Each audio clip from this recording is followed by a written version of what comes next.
नमस्कार दोस्तों। डेट है आज की 24 जनवरी 2022 और स्वागत है आपका एडिटोरियल डिस्कशन में।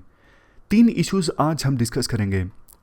देखो, सबसे पहले आर्टिकल हम डिस्कस करेंगे स्टीरलाइट प्रॉब्लम से संबंधित। स्टीरलाइट एक फैक्ट्री है कॉपर स्मेल्टिंग की तमिलनाडु में, जो बंद पड़ी है 2018 के बाद से ही। तो इस आर्टिकल में इकोनॉमी, एथिक्स और गवर्नेंस हर तरह के एस्पेक्ट आपको देखने को मिलेंगे। दूसरे नंबर पे ये जो आर्टिकल है ये एजुकेशन के ऊपर स्पेंडिंग से संबंधित है।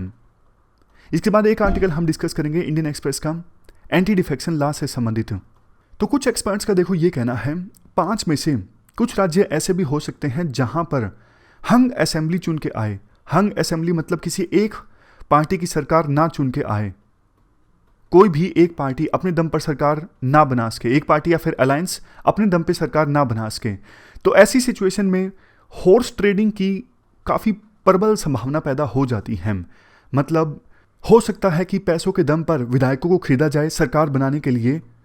तो ऐसी सिचुएशन में क्या हमारे देश का एंटी डिफेक्शन लॉ अभी फिलहाल इतना कैपेबल है कि इस प्रकार के हॉर्स ट्रेडिंग को रोक सके? तो वो सारी चीज़ें हम इस आर्टिकल में डिस्कस करेंगे एंटी डिफेक्शन लॉ से संबंधित। आज का आप एथिक्स का क्वेश्चन देखिए। Man is not only a product of his environment but can also modify the environment. Do you agree with these views? Justify your answer with suitable examples. Man सिर्फ एक environment का product नहीं है, man environment को modify भी कर सकता है। बताइए ये क्वेश्चन जो है वो किस ओर इशारा करता है? देखो, environment का मतलब यहाँ पे वो इकोलॉजी वाला environment नहीं है। environment का मतलब यहाँ पे सोशल environment से है। इन्वायरमेंट का मतलब यहाँ पर फैमिली से है, कल्चर से है, उन इंस्टीट्यूशन से है जिसके संपर्क में एक बच्चा शुरुआत में आता है या बाद में मैन भी आता है, एडल्ट आता है। देखो, मैं आपको छोटा सा एग्जांपल देता हूँ। काफ़ी सारे एग्जांपल्स मैं आपको, क्योंकि इसमें बोला है justify your answer with suitable examples, तो काफ़ी सारे एग्जांपल्स मैं आपको देता हूँ। आप देखो, डेली एडिटोरियल की वीडियो देखते हो तो जिस प्रकार से हम जो भी चीज़ें डिस्कस करते हैं उनका इन्फ्लुएंस आपके ऊपर देखने को मिलता है। अब आप बिग बॉस देखोगे तो बिग बॉस में जो कुछ लड़ाइयाँ होती हैं उसका इन्फ्लुएंस आपके ऊपर देखने को मिलेगा।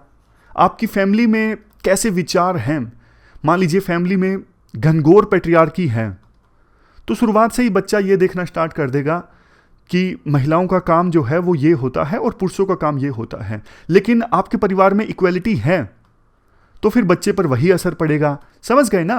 तो इस प्रकार से जो भी इन्वायरमेंट होता है, सोशल इन्वायरमेंट होता है, उसका असर मैन के ऊपर पड़ता है। सोसाइटी में जो नॉर्म्स, जो वैल्यूज फॉलो की जाती हैं उसका असर मैन पर पड़ता है। मान लीजिए आप एक ऐसे गांव में रहते हो जहां पर हमेशा से प्रेम विवाह को गलत माना गया है, लव मैरिज को, तो आपकी सोच वैसे ही डेवलप हो जाएगी। मान लीजिए आप किसी अर्बन सिटी में पड़े हो, बले हो, मतलब तो उसी वहाँ पे जो है सोसाइटी थोड़ी लिबरल है तो आपको प्रेम विवाह से कोई दिक्कत नहीं होगी, आपको लगेगा कि बल्कि यही सही है। तो सोसाइटी, जिस सोसाइटी में आप रहते हो, जो नॉर्म्स है, जो वैल्यूज़ हैं, उन सब का फ़र्क आपके ऊपर पड़ता है। तो ये सारी चीज़ें आप लिखोगे पहली लाइन में। Man is not only A product of his environment. Man कैसे एक इन्वायरमेंट का प्रोडक्ट है उसको जस्टिफाई करने के लिए आप ये सारे एग्जाम्पल्स दोगे। लेकिन दूसरी लाइन को, जो ये दूसरा पार्ट है ना स्टेटमेंट का, वो ज़्यादा इंपॉर्टेंट है। But can also modify the environment. आप मुझे एक बात बताइए, राजा राम मोहन राय जिस इन्वायरमेंट में थे उसमें तो सती प्रथा को प्रैक्टिस किया जाता था, लेकिन उन्होंने इन्वायरमेंट को मॉडिफाई किया, उन्होंने सती प्रथा के खिलाफ आवाज़ उठाई। अंबेडकर जिनके साथ डिस्क्रिमिनेशन हुआ, लेकिन उन्होंने इन्वायरमेंट को चेंज किया। जब संविधान बना तो उन्होंने इस प्रकार का संविधान बनाया जिसमें कोई डिस्क्रिमिनेशन ना हो। उसी प्रकार से गांधी, आप न जाने कितने ऐसे फ्रीडम फाइटर्स को एग्जाम्पल दे सकते हो, जैसे ज्योतिबा फुले, जिन्होंने इन्वायरमेंट को मॉडिफाई किया। आप इसमें सिविल सर्विसेज का एग्जाम्पल दे सकते हो। दूसरे चैनल पे मैंने एक वीडियो बनाई थी, गुजरात पब्लिक सर्विस कमीशन कौन कौन से रिफॉर्म्स लेके आया है। उसमें गुजरात पब्लिक सर्विस कमीशन के जो चेयरमैन है ना करंट, दिनेश दासा, इनका काफ़ी बहुमूल्य योगदान रहा है। देखो, इनके पद संभालने से पहले 2016 से पहले गुजरात पब्लिक सर्विस कमीशन की हालत खस्ता थी। अब वो चाहते तो उसी इन्वायरमेंट में ढल जाते, भाई जैसा कमीशन काम कर रहा है मेरा क्या जा रहा है। लेकिन उन्होंने गुजरात पब्लिक सर्विस कमीशन के इन्वायरमेंट को चेंज किया। इन्वायरमेंट को मॉडिफाई किया और उसका लाभ मिला लाखों गुजरात के एस्पायरेंट्स को। तो इस प्रकार से आप अलग अलग फील्ड के एग्जाम्पल्स दे सकते हो। अच्छा, आप एक और चीज़ बताइए, एक फ्राइडे को भी मैंने आपको कोट दिया था लियो टोल्स्टॉय का, जिसमें यह कहा था कि वर्ल्ड को चेंज करने के बारे में तो हर कोई सोचता है, अपने को चेंज करने के बारे में नहीं सोचता। उसमें आप क्या लिखोगे? उसमें भी देखो, आप ये सब चीज़ें लिख सकते हो कि चेंज की जो शुरुआत होती है वो खुद से ही होती है। जब आप अपने आप में चेंज लाते हो ना, तो इसका मतलब आप एक्नॉलेज कर रहे हो कि चेंज लाने की आवश्यकता है। अदरवाइज तो ये हिपोक्रेसी हो जाएगी ना, दोगलापन हो जाएगा। बाहर आप कहते हो कि चेंज आना चाहिए, बाहर आप बोलते हो दहेज प्रथा बंद होनी चाहिए, आप खुद से ही दहेज, मतलब आप दहेज ले रहे हो, तो फिर फायदा क्या हुआ उस चीज़ का? इसका एग्जाम्पल आप अलग अलग फील्ड में लीजिए।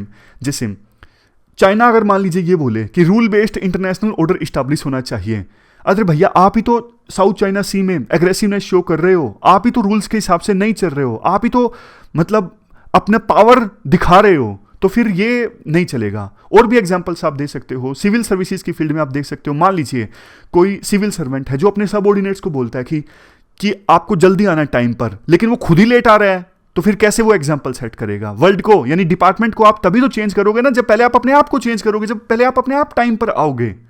तो उसी प्रकार से काफ़ी सारे एग्जाम्पल्स आप इसमें दे सकते हो।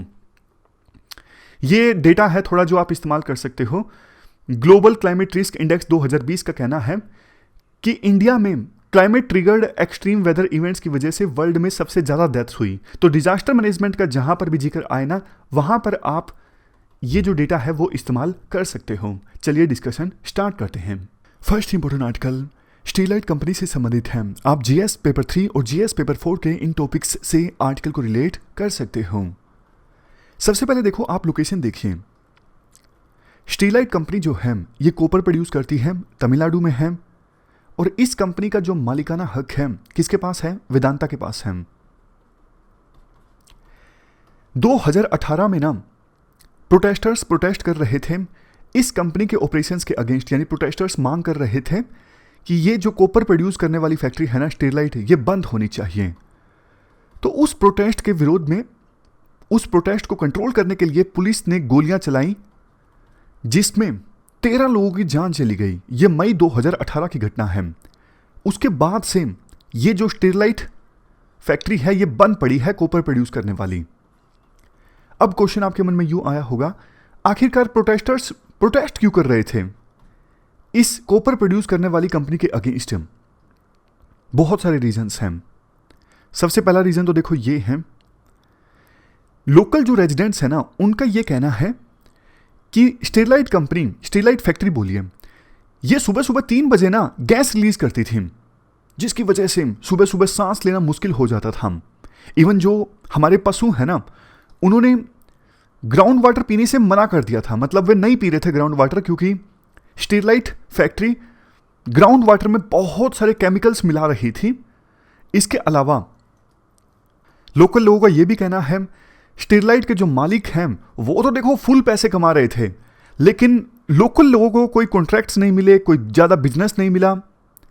इससे भी ज़्यादा उनका यह भी आरोप है कि स्टीलाइट फैक्ट्री ने जो मुनाफा कमाया, उस मुनाफे की सहायता से लोकल स्कूल्स नहीं इस्टेब्लिश करवाए या फिर हेल्थ इंफ्रास्ट्रक्चर नहीं अच्छा करवाया। जबकि बहुत से लोग तो ये भी कहते हैं स्टीलाइट के एमिशंस की वजह से लोकल लोगों को इवन कैंसर जैसे डिजीज भी हो गए।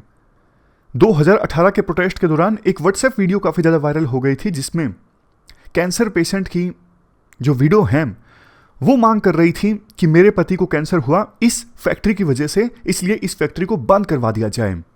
तो अभी तक की डिस्कशन से एक एस्पेक्ट आपको क्लियर हो गया। तमिलनाडु में स्टीलाइट फैक्ट्री है, कॉपर प्रोड्यूस करती है, ऑपरेशंस की वजह से लोकल लोगों को दिक्कत थी, प्रोटेस्ट हुआ 2018 में, फायरिंग हुई, तब से फैक्ट्री बंद पड़ी है। वैसे कई बार ऐसा हुआ है कि लोकल प्रोटेस्टर्स की वजह से फैक्ट्री कुछ समय के लिए बंद हो जाती है, फिर दोबारा से ओपन हो जाती है।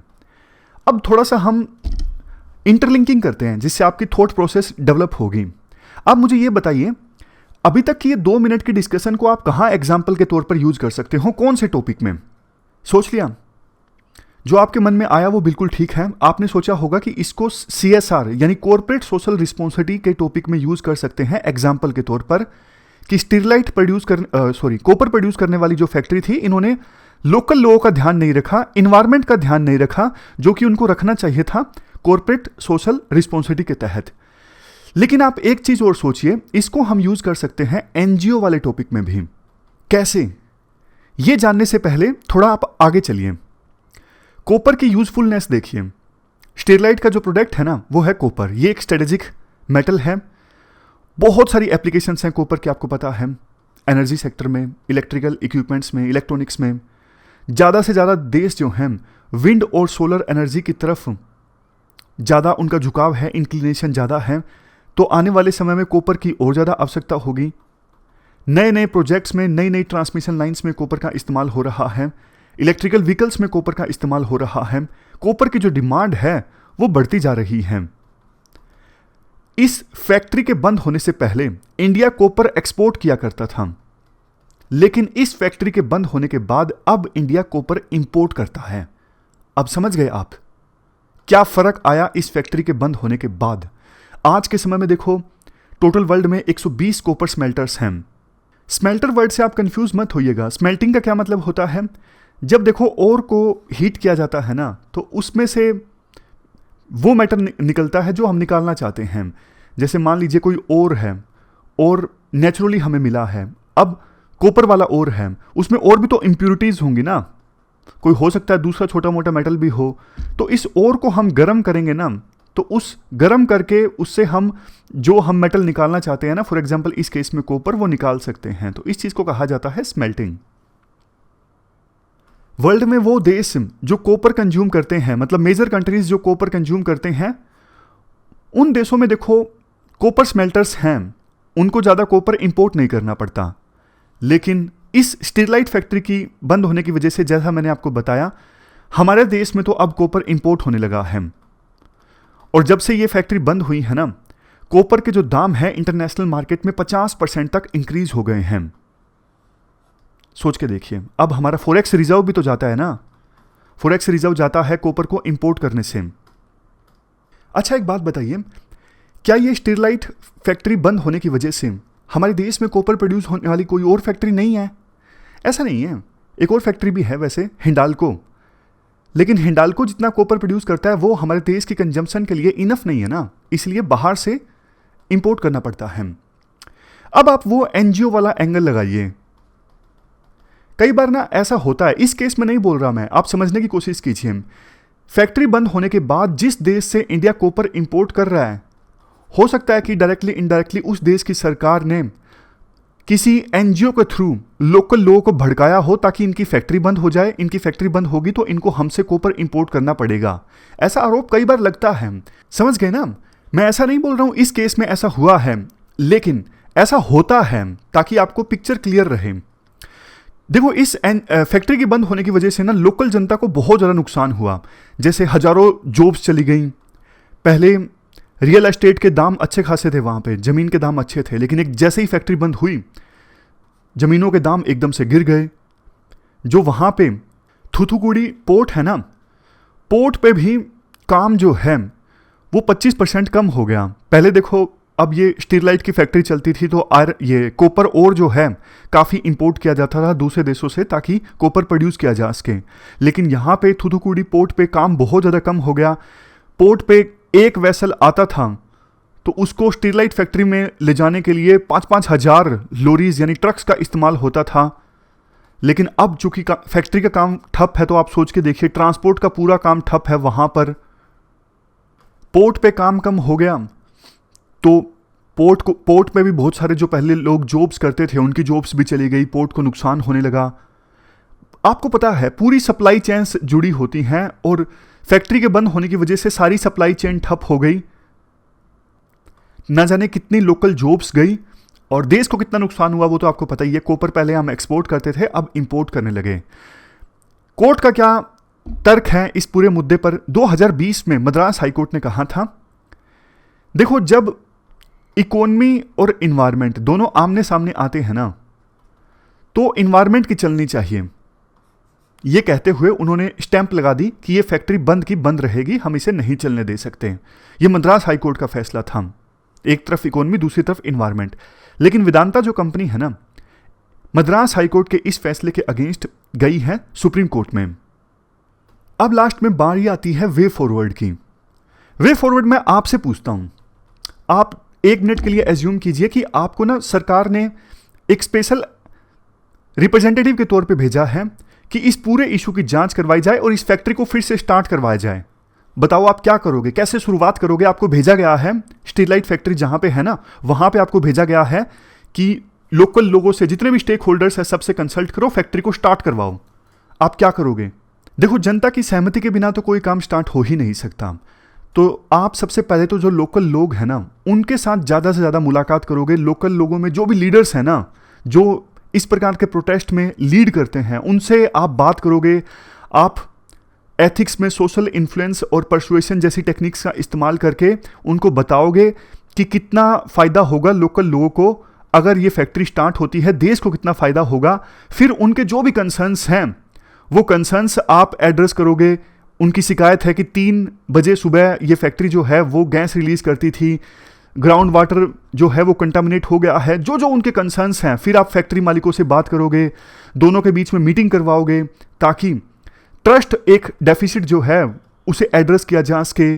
फिर आप साइंटिफिक ढंग से ये देखोगे कि कैसे एमिशंस होना चाहिए। एमिशंस ज़्यादा हो रहा है तो फैक्ट्री को बोला जाए कि आप इनफ स्टेप्स उठाइए ताकि बिल्कुल भी इन्वायरमेंट को नुकसान ना पहुंचे।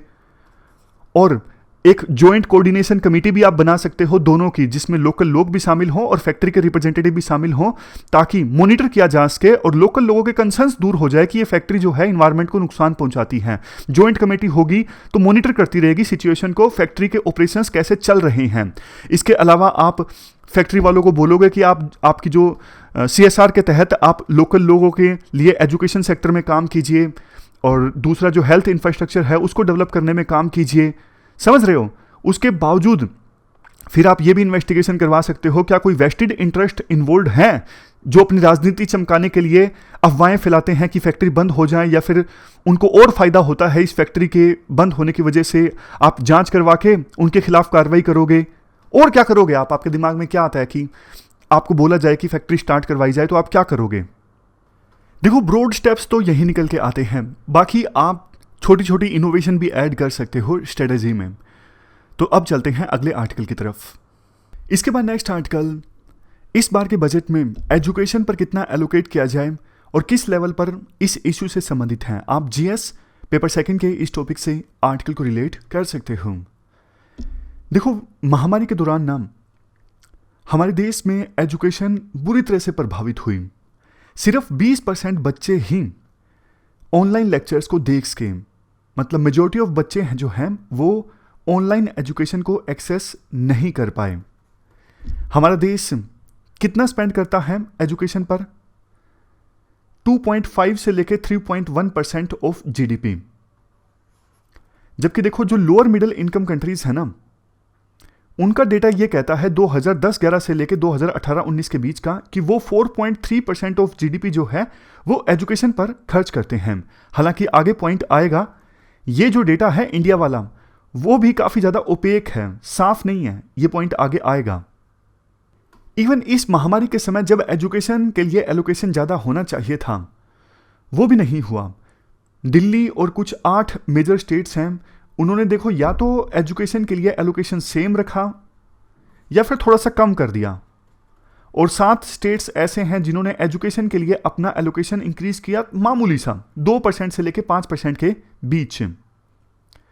देखो, एजुकेशन इंप्रूव करने का मतलब सिर्फ ये नहीं है कि रिसोर्सेज ज़्यादा एलोकेट कर दो तो एजुकेशन अपने आप जो है वो इंप्रूव हो जाएगी। अभी आपको पता है, देखो इतने सारे बच्चे हैं, जैसे मैंने आपको कहा कि वो महामारी के समय ऑनलाइन क्लासेस को एक्सेस नहीं कर पाए।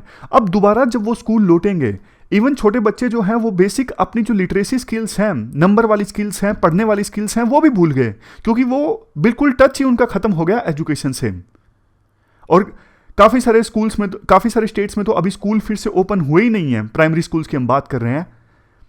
ओमिक्रॉन वेव के चलते विभिन्न स्टेट्स की सरकारें डर गई और उन्होंने स्कूल्स को ओपन नहीं किया, जबकि ये इंटरनेशनल ट्रेंड के अगेंस्ट था। विभिन्न देशों में ना इस ओमिक्रॉन वाली वेव के दौरान स्कूल्स बंद नहीं हुए, बस सावधानियां ज़्यादा बरती गई। तो राइटर ये कहते हैं सिर्फ पब्लिक स्पेंडिंग इंक्रीज करने से एजुकेशन का लेवल इंप्रूव नहीं होगा, आपको और बहुत सारे स्टेप्स लेने होंगे, जैसे बैक टू स्कूल कैंपेन, फिर से मोटिवेट किया जाए, सारे बच्चे जो पहले स्कूल अटेंड कर रहे थे वो फिर से स्कूल अटेंड करें। ऐसा ना हो कि कुछ बच्चे अब स्कूल वापस आए ही ना, ऐसा नहीं होना चाहिए। न्यूट्रिशन प्रोग्राम्स को एक्सपेंड करो। इसके अलावा लर्निंग मटेरियल एडिशनल प्रोवाइड करो, बच्चों को, टीचर्स को ट्रेनिंग प्रोवाइड करो, और ज़्यादा एजुकेशनल प्रोग्राम्स आप लॉन्च करो। इवन वैकेशंस और वीकेंड्स के दौरान ज़्यादा इंस्ट्रक्शंस दो कि कैसे बच्चे अपना जो टाइम है वो अच्छे से यूटिलाइज कर सकते हैं। और ज़्यादा टीचर्स की अगर कमी है तो वो कमी जल्द से जल्द पूरी की जाए, और टीचिंग एड्स भी प्रोवाइड किए जाएं, यानी जो वो लोग जो टीचर्स की हेल्प कर सकें। इसके बाद वही पॉइंट आ गया कि इतना सारे स्टेट गवर्नमेंट्स जो हैं वो टेक्नोलॉजी पर बहुत खर्चा कर रही हैं ताकि स्टूडेंट्स ऑनलाइन शिक्षा हासिल कर सकें, लेकिन सिर्फ 20% बच्चे जो हैं वो प्री रिकॉर्डेड क्लासेस को एक्सेस कर पाए इस महामारी के दौरान। सोच समझ के विभिन्न राज्यों की सरकारें खर्च नहीं करती। जैसे टीचर्स ट्रेनिंग बहुत ज़्यादा इंपॉर्टेंट है, टीचर्स की ट्रेनिंग पर खर्च नहीं किया जाता। देखो एक बात जो मैंने 2-3 बार बोली है, मान लीजिए यूपीएससी या फिर दूसरे जो सिविल सर्विसेज के एग्जाम हैं उसमें ऐसा कोई सिलेबस ऐड कर दिया जाए टीचिंग प्रैक्टिसेस से संबंधित, और वो बिल्कुल क्वालिफाइंग कर दिया जाए, और ये कर दिया जाए कि मेंस में इस 5वें पेपर में जिसने सिर्फ क्वालिफाइंग मार्क्स प्राप्त किए हैं तो वो टीचर बनने के लिए एलिजिबल हैं। तो सिविल सर्विसेज के जो एस्पायरेंट्स हैं वो टीचर बनने के लिए एलिजिबल हैं, वो स्कूलों में जाके पढ़ा सकते हैं अगर अनफॉर्चुनेटली उनका एग्जाम नहीं क्लियर होता है तो। समझ रहे हो? तो देखो सिविल सर्विसेज के एस्पायरेंट्स तो बहुत अच्छे टीचर साबित होंगे, उन्होंने एथिक्स भी पढ़ा है, उनकी वैल्यूज़ अच्छी होती हैं, उनको पता है एजुकेशन सिस्टम में कहाँ कमियाँ हैं, तो वो ज़्यादा अच्छे ढंग से स्टूडेंट्स को पढ़ा सकते हैं। इसके बाद नेक्स्ट, यूनेस्को 2030 के फ्रेमवर्क के अनुसार किसी भी देश को एजुकेशन पर 4 से 6% ऑफ जीडीपी के बीच में स्पेंड करना चाहिए, और पब्लिक एक्सपेंडिचर का 15 से लेकर 20% जो है वो एजुकेशन पे खर्च होना चाहिए। वियतनाम अभी कितना खर्च करता है? 18.5%। इंडोनेशिया कितना? 20.6%। और इंडिया कितना? सिर्फ 14.1%। जबकि देखो इंडिया में उन लोगों की संख्या ज़्यादा है जिनकी एज 19 साल से कम है, तो इंडिया को तो बल्कि इन देशों से भी ज़्यादा खर्च करना चाहिए, लेकिन इंडिया नहीं कर रहा है। और इवन कितना इंडिया खर्च कर रहा है वो डेटा भी काफ़ी ज़्यादा ओपेक है। 2020-2021 के इकोनॉमिक सर्वे के अनुसार सेंट्रल गवर्नमेंट और स्टेट गवर्नमेंट दोनों ने मिल के एजुकेशन पर कितना खर्च किया? 2.8% ऑफ जीडीपी। कब? 2018-19 में। लेकिन देखो मिनिस्ट्री ऑफ एजुकेशन ये कहती है कि हमने सेम ईयर में यानी 2018-19 में 4.3% ऑफ जीडीपी खर्च किया एजुकेशन पे। फर्क कैसे? इतना फर्क। इकोनॉमी सर्वे कहता है कि सिर्फ 2.8% जीडीपी पर खर्च हुआ, 2.8% ऑफ जीडीपी खर्च हुआ एजुकेशन पे। मिनिस्ट्री ऑफ एजुकेशन कहती है 4.3% ऑफ जीडीपी खर्च हुआ एजुकेशन पे। इतना डिफरेंस कैसे? उसका आंसर देखो ये है, मिनिस्ट्री ऑफ एजुकेशन ना दूसरी मिनिस्ट्रीज भी थोड़ा बहुत जो एजुकेशन पे खर्च करती है ना उसको भी काउंट कर लेती है। जैसे मिनिस्ट्री ऑफ ट्राइबल है, उन्होंने अब ट्राइबल स्कूल्स इस्टेब्लिश करवाए, उसको भी, उस पैसे को भी काउंट कर लिया। उसी प्रकार से 43 मिनिस्ट्रीज या फिर डिपार्टमेंट्स थोड़ा बहुत जो भी डायरेक्टली इनडायरेक्टली एजुकेशन पे खर्च करती है ना, चाहे वो हायर एजुकेशन पे हो, सेकेंडरी एजुकेशन पे हो, वो सब काउंट कर लिया गया है मिनिस्ट्री ऑफ एजुकेशन के द्वारा। तभी तो ये आंकड़ा बढ़ के हो गया है 4.3% ऑफ जीडीपी। लेकिन देखो डेटा की कमी तो है, ये बात सच है। अब 43 मिनिस्ट्रीज या फिर डिपार्टमेंट्स ने कौन से लेवल पर एजुकेशन पर खर्च किया है, हायर एजुकेशन पे खर्च किया है या फिर प्राइमरी एजुकेशन पे खर्च किया है, कुछ भी क्लैरिटी नहीं है। आज के समय में सब कुछ देखो, हम डेटा बोलते हैं, यूं भी बोलते हैं डेटा जो है वो तो एक नया ऑयल है, लेकिन बावजूद इसके हम ये प्रॉपर डेटा ही नहीं है कि एजुकेशन पे हम कितना खर्च कर रहे हैं। सबसे पहले आप अच्छे से एजुकेशन पर डेटा कलेक्ट करो। तो इस साल बजट में जो एलोकेशन हो ना, वे फॉरवर्ड में आप कह सकते हो, इस साल बजट में जो एजुकेशन पर एलोकेशन हो वो ठीक से होना चाहिए। कितना सरकार खर्च कर रही है, किस लेवल पर खर्च कर रही है, कौन सी मिनिस्ट्री कर रही है, सब कुछ क्लियर ढंग से ट्रांसपेरेंट मैनर में होना चाहिए। तो ये पूरा इशू हमने डिस्कस किया एजुकेशन पर स्पेंडिंग से संबंधित। चलते हैं आगे। एंटी डिफेक्शन लॉ से रिलेटेड है। आप जीएस पेपर 2 के इस टॉपिक से आर्टिकल को रिलेट कर सकते हो। एंटी डिफेक्शन लॉ हमारे देश में आया था 1985 में। 52nd कॉन्स्टिट्यूशनल अमेंडमेंट की सहायता से एंटी डिफेक्शन लॉ से संबंधित प्रोविजंस को ऐड किया गया था 10th शेड्यूल में। मकसद क्या था? मकसद था पॉलिटिकल डिफेक्शंस को कर्ब करना। देखो 1985 से पहले एमपीज और एमएलएस की खरीद फरोख्त बहुत ज़्यादा हुआ करती थी, जिसे हॉर्स ट्रेडिंग के नाम से जाना जाता है। रूलिंग पार्टी में हमेशा यही डर रहता था कहीं रूलिंग पार्टी के जो एमएलएज हैं वो दूसरी पार्टी में ना चला जाए और अपोजिशन पार्टी जो है वो सरकार ना बना ले। पॉलिटिकल इंस्टेबिलिटी काफ़ी ज़्यादा हुआ करती थी। तो इन चीज़ों को कर्ब करने के लिए 1985 में ये कानून आया था, एंटी डिफेक्शन लॉ। इस लॉ के अनुसार अगर देखो कोई एमपी, एमएलए या फिर एमएलसी अपनी पार्टी कमांड को फॉलो नहीं करता है, मान लीजिए किसी बिल पे वोटिंग होनी है और उस पॉलिटिकल पार्टी के द्वारा व्हिप जारी कर दी गई है, मतलब एक आदेश दे दिया गया है अपने मेंबर्स को, एमएलएस को या फिर एमपीज को कि आपको इस बिल के पक्ष में वोट देना है या फिर बिल के खिलाफ वोट देना है। अगर देखो कोई एमपी या एमएलए पॉलिटिकल पार्टी के कमांड के खिलाफ जाके काम करता है, व्हिप के खिलाफ जाके काम करता है, तो उस एमपी या एमएलए की मेंबरशिप जो है वो डिस्क्वालीफाई हो जाएगी। और देखो ऐसा सिर्फ इंपॉर्टेंट बिल्स पर नहीं होता, मतलब no confidence motion, money bill, सिर्फ इन पे नहीं होता, सभी बिल्स पे ये एप्लीकेबल होता है। सभी बिल्स पर पॉलिटिकल पार्टी के द्वारा अपने मेंबर्स के लिए व्हिप जारी की जा सकती है, कमांड जारी की जा सकती है। कुछ और ग्राउंड्स की हम बात करें डिस्क्वालिफिकेशन से संबंधित, अगर देखो कोई मेंबर अपनी पॉलिटिकल पार्टी की मेंबरशिप वॉलंटरी यानी अपने आप से छोड़ देता है, तो उसकी विधानसभा या फिर पार्लियामेंट की जो सदस्यता है वो भी अपने आप चली जाएगी। एग्जाम्पल के तौर पे प्रधानमंत्री मोदी चुने गए हैं वाराणसी की सीट से। अगर प्रधानमंत्री मोदी बीजेपी पार्टी को छोड़ देते हैं तो प्रधानमंत्री मोदी की जो मेंबरशिप है संसद में, लोकसभा की, वो अपने आप चली जाएगी अगर वो बीजेपी को छोड़ देते हैं, क्योंकि वो बीजेपी की टिकट पर ही वाराणसी से चुने गए थे। नेक्स्ट ग्राउंड, मान लीजिए देखो लोकसभा में किसी बिल पर वोटिंग होनी है और बीजेपी के द्वारा व्हिप जारी कर दी जाती है सभी मेंबर्स के लिए कि आपको इस बिल के समर्थन में वोट देना है। लेकिन अगर कोई बीजेपी का मेंबर बिल के खिलाफ वोट दे देता है या फिर एब्सटेन कर देता है, तो ये एक ग्राउंड बनता है डिस्क्वालिफिकेशन का। उस मेंबर की जो सदस्यता है वो रद्द हो सकती है लोकसभा से। नेक्स्ट ग्राउंड, अगर देखो कोई लोकसभा का सदस्य इंडिपेंडेंट चुन के आया है, मतलब किसी पॉलिटिकल पार्टी से संबंध नहीं रखता है, वो निर्दलीय चुन के आया है, लेकिन वो कोई पॉलिटिकल पार्टी ज्वाइन कर लेता है, तो उसकी भी जो मेंबरशिप है वो रद्द हो जाएगी। नेक्स्ट देखो राज्यसभा में 12 नॉमिनेटेड मेंबर्स होते हैं। अगर वो नॉमिनेटेड मेंबर्स 6 मंथ्स के अंदर अंदर, 6 महीनों के अंदर अंदर कोई पॉलिटिकल पार्टी ज्वाइन कर लेते हैं तो ठीक है। अदरवाइज उसके बाद अगर वो किसी पॉलिटिकल पार्टी को ज्वाइन करते हैं तो उनकी भी जो सदस्यता है वो रद्द हो जाएगी। ये भी एक ग्राउंड है डिस्क्वालिफिकेशन का। डिस्क्वालिफिकेशन संबंधित जो फैसला है वो देखो चेयरमैन या फिर हाउस के स्पीकर के द्वारा किया जाता है। ये तो हमने बात की एंटी डिफेक्शन लॉ से संबंधित कुछ बेसिक्स की। अब हम एंटी डिफेक्शन लॉ के पक्ष में और विपक्ष में कुछ आर्ग्यूमेंट्स को डिस्कस करते हैं। पक्ष में देखो सबसे पहला आर्ग्यूमेंट ये है, एंटी डिफेक्शन लॉ गवर्नमेंट को स्टेबिलिटी प्रोवाइड करता है। 1985 से पहले क्या हुआ करता था, सरकार आज है कुछ पता नहीं, शाम को सरकार गिर जाए, अपोजिशन पार्टी जो है वो रूलिंग पार्टी के कुछ एमएलएज खरीद ले और अपनी सरकार बना ले। हमेशा डर का माहौल रहता था, इनस्टेबिलिटी काफ़ी ज़्यादा रहती थी। लेकिन जब से एंटी डिफेक्शन लॉ आया है पॉलिटिकल स्टेबिलिटी आई है। नेक्स्ट, एंटी डिफेक्शन लॉ देखो ये इंश्योर करता है एमपी या एमएलए जो हैं वो अपनी पॉलिटिकल पार्टी की जो पॉलिसीज़ हैं उनके प्रति लॉयल रहें, क्योंकि व्हिप जब जारी कर दी जाती है पॉलिटिकल पार्टी के द्वारा तो एमपी और एमएलएस को उसी के अकॉर्डिंग अपना वोट देना होता है। वो अपनी पॉलिटिकल पार्टी की पॉलिसीज़ के प्रति लॉयल रहते हैं। इससे देखो पार्टी में भी डिसिप्लिन आता है। इवन आप ये भी लिख सकते हो एंटी डिफेक्शन लॉ के पक्ष में, इससे हॉर्स ट्रेडिंग रुकी है, मतलब विधायकों की जो खरीद फरोख्त है वो रुकी है। जो एमपी और एमएलएज हैं वो अपने काम पर फोकस कर सकते हैं। अदरवाइज तो देखो लगातार अपोजिशन पार्टीज़ के द्वारा प्रलोभन दिए जाते हैं रूलिंग पार्टी के एमएलएज को कि आप हमारी पॉलिटिकल पार्टी में शामिल हो जाइए, हमें समर्थन दे दीजिए, हम आपको 100 करोड़ दे देंगे, हम आपको मिनिस्टर की बर्थ दे देंगे। तो ये सब चीज़ें कम हुई हैं, होती तो देखो आज भी हैं, लेकिन जितना 1985 से पहले हुआ करती थी रिलेटिवली कम हुई हैं।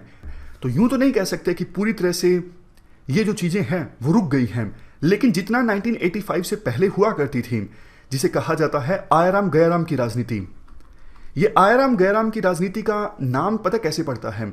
एक एमएलए थे जिनका नाम था गयाराम, उन्होंने 2 हफ्तों के अंदर 3 बार अपनी निष्ठा चेंज की। तो तीसरी बार जब वो पॉलिटिकल पार्टी में आए तो प्रेस कॉन्फ्रेंस ऑर्गेनाइज हो रही थी, तो उस समय बोला गया था कि गयाराम अब आयाराम हो गए हैं।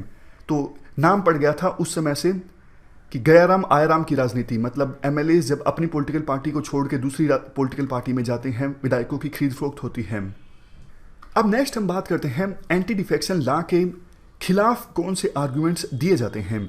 सबसे पहला argument, defection is matter of choice. देखो, ये किसी भी एमएलए या एमपी की मर्जी है कि वो किसे सपोर्ट करना चाहेंगे और किसे सपोर्ट नहीं करना चाहेंगे। यूके, ऑस्ट्रेलिया, यूएसए, यहाँ पर पार्लियामेंट्रियन जो हैं वो अपनी पॉलिटिकल पार्टी के खिलाफ भी पोजीशन लेते हैं विभिन्न इश्यूज पर।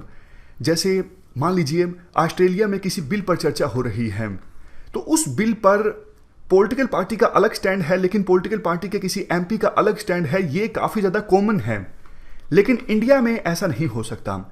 इंडिया में जो पॉलिटिकल पार्टी का स्टैंड है, सभी मेंबर्स का वही स्टैंड होना होगा। और ये देखो, इफेक्टिव डेमोक्रेसी के भी अगेंस्ट है। देखो, एमपीज या एमएलएज को जनता ने चुना है अपनी आवाज़ उठाने के लिए, लेकिन एंटी डिफेक्शन लॉ की वजह से एमपीज और एमएलएज को अपनी पॉलिटिकल पार्टी के स्टैंड के हिसाब से ही वोट देना होता है। और आपको भी पता है, हमारे देश में विभिन्न पॉलिटिकल पार्टीज में जो पावर होती है, डिसीजन लेने की क्षमता होती है, वो कुछ ही लोगों के पास कॉन्सेंट्रेटेड होती है। जैसे बीजेपी की बात करें तो प्रधानमंत्री मोदी, फिलहाल अमित शाह, कांग्रेस की बात करें तो गांधी परिवार, यही लोग डिसाइड करते हैं कौन सा बिल आएगा, कौन सा बिल नहीं आएगा। और जो बिल आता है सभी एमपीज और एमएलएज को उसी के हिसाब से अपना वोट देना होता है। तो सोच के देखिए, क्या ये चीज़ पार्लियामेंट्री डेमोक्रेसी के अगेंस्ट नहीं है? बिल्कुल है। ये चीज़ पार्लियामेंट्री डेमोक्रेसी के अगेंस्ट है, एमपीज और एमएलएज के फ्रीडम ऑफ चॉइस के राइट के भी अगेंस्ट है। और इससे भी ज़्यादा देखो, जैसा हमने डिस्कस किया, डिस्क्वालिफिकेशन संबंधी जो फैसला है वो चेयरमैन के द्वारा लिया जाता है या फिर स्पीकर के द्वारा किया जाता है। और स्पीकर और चेयरमैन बहुत बार उनका जो रोल होता है वो पक्षपाती होता है, वो अपनी पार्टी के हिसाब से ही एक्ट करते हैं। जैसे कर्नाटक में जो पॉलिटिकल क्राइसिस चल रहे हैं, इन पॉलिटिकल क्राइसिस में जो स्पीकर का रोल है वो संदेह के घेरे में है। और भी बहुत बार आपने देखा होगा, हमने एक आर्टिकल भी डिस्कस किया था, स्पीकर किस प्रकार से अपनी पावर्स का मिसयूज करते हैं। डिस्क्वालिफिकेशन संबंधी जो पिटीशंस हैं बहुत बार 3-4 साल तक पेंडिंग रहती हैं और इतने में अगले इलेक्शंस आ जाते हैं। नेक्स्ट बात ये बोली जाती है, देखो, एमपीज और एमएलएज का काम ये है पब्लिक इंटरेस्ट में एक्ट करना, ना कि अपनी पॉलिटिकल पार्टी के हिसाब से एक्ट करना। अभी तो फिलहाल एंटी डिफेक्शन लॉ की वजह से, जैसा हमने डिस्कस किया, पार्टी लीडरशिप को ब्लाइंडली फॉलो करना पड़ता है एमपीज को और एमएलएज को, और इससे पार्लियामेंट्री डेमोक्रेसी में जो चेक्स एंड बैलेंसेस हैं वो देखो कमजोर होते हैं। मैं आपको एग्जांपल की सहायता से बताता हूं। मान लीजिए एंटी डिफेक्शन लॉ ना हो, तो देखो अभी फिलहाल पार्लियामेंट में, लोकसभा में कोई बिल लेके आएगी बीजेपी, तो अपने एमपी से चर्चा करके लेके आएगी, क्योंकि एंटी डिफेक्शन लॉ नहीं है। एमपीज जो हैं वो पक्ष में भी वोट दे सकते हैं, विपक्ष में भी वोट दे सकते हैं। तो बीजेपी पहले से अपने एमपीज के साथ चर्चा करके लेके आएगी, कहीं बाद में एम्बेरसमेंट ना हो, ऐसा ना हो मेजोरिटी होने के बावजूद बिल पास ना हो पार्लियामेंट में। लेकिन अब तो बीजेपी को पता है एंटी डिफेक्शन लॉ है, तो उनके द्वारा तो सिर्फ एक काम किया जाता है, किसी बिल पर वोटिंग से पहले व्हीप जारी कर दी जाती है। उनको पता है व्हीप जारी होने के बाद मेंबर्स को इसी के अनुसार अपना वोट देना होगा, उनके पास चॉइस ही नहीं है। तो फिर क्यों बीजेपी पार्टी जो है वो चर्चा करेगी अपने एमपी से बिल को लाने से पहले? समझ गए? कहने का मतलब ये है, एंटी डिफेक्शन लॉ ना हो तो कोई भी पार्टी ज़्यादा चर्चा करेगी, इंट्रा पार्टी डेमोक्रेसी है और ज़्यादा प्रमोट होगी, क्योंकि उनको पता है मेंबर्स का कोई भरोसा नहीं, वो किसी भी तरफ वोट दे सकते हैं, इसलिए वो ज़्यादा सजग रहेंगे उनकी राय लेने के लिए कोई भी बिल लाने से पहले। सबसे लास्ट आर्ग्यूमेंट देखो ये है, एंटी डिफेक्शन लॉ की वजह से एमपीज, एमएलएज और जनता के बीच में जो लिंक है वो कमज़ोर होता है। तो ये सारे आर्ग्यूमेंट्स हमने डिस्कस किए एंटी डिफेक्शन लॉ के अगेंस्ट। अब कुछ कमेटीज़ की रिपोर्ट्स के बारे में जान लेते हैं। दिनेश गोस्वामी कमेटी ने ये कहा था, स्पीकर के बजाय प्रेसिडेंट और गवर्नर के पास पावर होनी चाहिए डिस्क्वालीफाई करने की किसी एमपी या एमएलए को एंटी डिफेक्शन लॉ के अकॉर्डिंग, और गवर्नर और प्रेसिडेंट काम करें इलेक्शन कमीशन की एडवाइस से। अगर ऐसा होता है तो इफेक्टिव इंप्लीमेंटेशन होगा एंटी डिफेक्शन लॉ का, और स्पीकर अपनी पावर्स का मिसयूज नहीं कर सकेंगे। लॉ कमीशन 170वीं रिपोर्ट 1999 में आई थी। इस रिपोर्ट में यह कहा गया था, अगर देखो पॉलिटिकल पार्टीज के बीच चुनाव से पहले अलायंस हो जाता है तो उस अलायंस को एक पॉलिटिकल पार्टी माना जाए एंटी डिफेक्शन लॉ के अकॉर्डिंग। नेक्स्ट, पॉलिटिकल पार्टीज को व्हिप देखो सिर्फ इंपॉर्टेंट इश्यूज पर जारी करनी चाहिए। अगर देखो मनी बिल आया है कोई, या फिर नो कॉन्फिडेंस मोशन आया है, अगर सरकार उस टेस्ट में पास नहीं होती है तो सरकार गिर जाएगी। इन इंपॉर्टेंट इश्यूज पर तो व्हिप जारी किया जाए, यानी अपने मेंबर्स को फोर्स किया जाए कि आप सरकार के पक्ष में ही वोट दोगे। लेकिन छोटे मोटे जो बिल आते हैं, इन बिल्स पर मौका देना चाहिए एमपीज को या एमएलएस को कि आप अपनी इच्छा के अनुसार वोट दे सकते हो, अपनी इच्छा के अनुसार डिबेट में पार्टिसिपेट कर सकते हो। अगर ऐसा होता है तो ट्रू डेमोक्रेसी हमारे देश में आएगी। एमपीज और एमएलएस हैं वो अपने हिसाब से अपना व्यू प्रकट करेंगे जो उनको अच्छा लगता है, वो क्योंकि पॉलिटिकल पार्टी की जो राय है उन पर बाइंडिंग नहीं होगी। नेक्स्ट, इलेक्शन कमीशन ने भी यही कहा था, एंटी डिफेक्शन लॉ से संबंधित जो केसेस हैं उनका फैसला प्रेसिडेंट और गवर्नर के द्वारा करना चाहिए इलेक्शन कमीशन की एडवाइस से, और इलेक्शन कमीशन की जो एडवाइस है बाइंडिंग होनी चाहिए प्रेसिडेंट पर और गवर्नर पर। डिफेक्शन से संबंधित केसेस में स्पीकर को इन मामलों में फैसला नहीं देना चाहिए, क्योंकि स्पीकर जो है आमतौर पर पक्षपाती फैसला देते हैं। तो ये हमने व्यूज डिस्कस किए विभिन्न कमेटीज के। वैसे देखो कुछ कॉन्स्टिट्यूशनल एक्सपर्ट्स ये भी राय देते हैं एंटी डिफेक्शन लॉ से संबंधित केसेस का फैसला किसी ऑटोनोमस बॉडी को करना चाहिए। सुप्रीम कोर्ट ने 1992 के किहोतो होलोहान वर्सेस जाइक्लू केस में कहा था कि पॉलिटिकल पार्टीज को व्हिप जारी करनी चाहिए, यानी अपने मेंबर्स को डायरेक्शंस देनी चाहिए सिर्फ और सिर्फ इंपॉर्टेंट केसेस पर। जो छोटे मोटे बिल होते हैं उनको लेके पॉलिटिकल पार्टीज को व्हिप नहीं जारी करनी चाहिए मेंबर्स के लिए, ताकि मेंबर्स जो हैं यानी एमपीज और एमएलएस जो हैं अपनी डिसेंट जाहिर कर सकें और डिबेट में अपना रियल व्यू प्रकट कर सकें। उनको ये डर ना हो कि अगर वो इस प्रकार का व्यू देते हैं तो उनकी मेंबरशिप चली जाएगी। ये तो देखो गलत है, क्योंकि अगर कोई एमपी या एमएलए अपना रियल व्यू प्रकट नहीं कर पाता है तो इसका मतलब तो ये है ना उन लोगों की भावनाओं के अगेंस्ट है जिन लोगों ने उस एमपी या एमएलए को चुना था। तो ये तो देखो हमने एंटी डिफेक्शन लॉ से संबंधित इशू थोड़ा पुराना रिवाइज किया। अब आज के आर्टिकल में 3-4 जो पॉइंट्स निकल के आते हैं वो मैं आपको बताता हूं। सबसे पहला तो देखो जब एंटी डिफेक्शन लॉ से संबंधित केसेस सामने आते हैं ना, तो उसमें स्पीकर जो है वो अनबाइस्ड होकर काम नहीं करते हैं। स्पीकर चूंकि रूलिंग पार्टी के होते हैं तो वो रूलिंग पार्टी के हिसाब से एंटी डिफेक्शन संबंधित पिटीशंस पर फैसला करते हैं।